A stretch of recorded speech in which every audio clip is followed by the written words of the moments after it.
ऐ मेरे भाइयों, ऐ मेरे साथियों, देखा जाए भारतवर्ष पर 712 ईस्वी में मोहम्मद बिन कासिम अरब से पहला तुर्क आया और उस समय सिंध और सुल्तान का राजा ब्राह्मण वंशी राजा दाहिर था।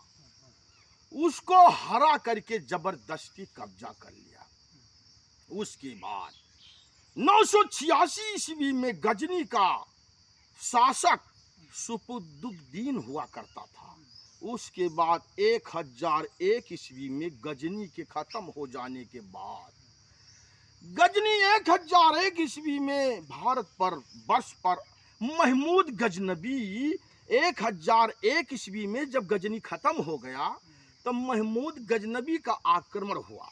महमूद गजनबी 1001 ईस्वी से 1025 ईस्वी तक 17 बार धानेश्वर, कन्नौज, उन्नाव, सोमनाथ जैसे 4 मंदिरों पर आक्रमण किया, जो कि 1001 ईस्वी में प्रथम बहिंद की प्रथम लड़ाई में राजा आनंदपाल को, पंजाब के राजा आनंदपाल को हराया। दूसरी बहिंद की लड़ाई में 1008 ईस्वी में राजा श्री जयपाल को हराया।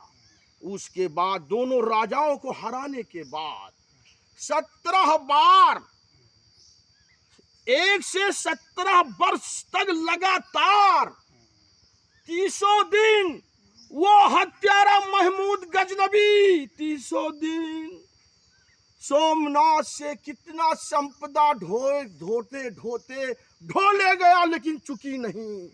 17 वर्ष तक ढोया है। वहां पर हजारों हिंदुओं को मार दिया और शिवलिंग को काट दिया। वो हत्यारा मुसलमान की राज एशिया तक स्थापित कर दी। सिंध और सुल्तान से लेकर के पूरा एरिया अपने हक में कर लिया। ऐसे ऐसे आक्रमणी आए। उसके बाद मोहम्मद गौरी 1175 में आक्रमण किया, जो कि उस समय मोहम्मद गौरी का आक्रमण जब हुआ तब उस समय देखा जाए वहां का राजा तृतीय शासक श्री पृथ्वीराज चौहान हुआ करता था। और पृथ्वीराज चौहान जो है वहां का तृतीय शासक था। और वहां का राजा श्री जयचंद पृथ्वीराज चौहान की शादी कर दिया था।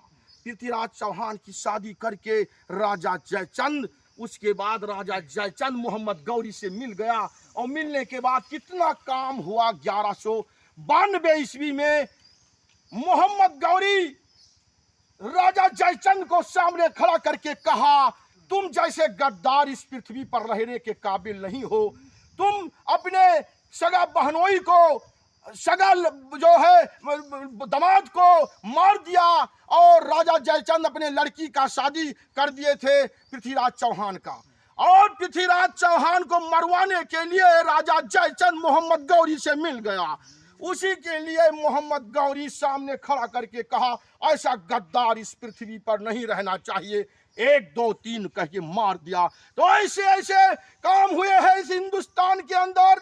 2-3 गद्दार भी थे और उन्हीं के कमजोरी से आज हम लोग परेशान हैं, लेकिन सारी परेशानी दूर हो जाएगी। जय हिंद, जय भारत।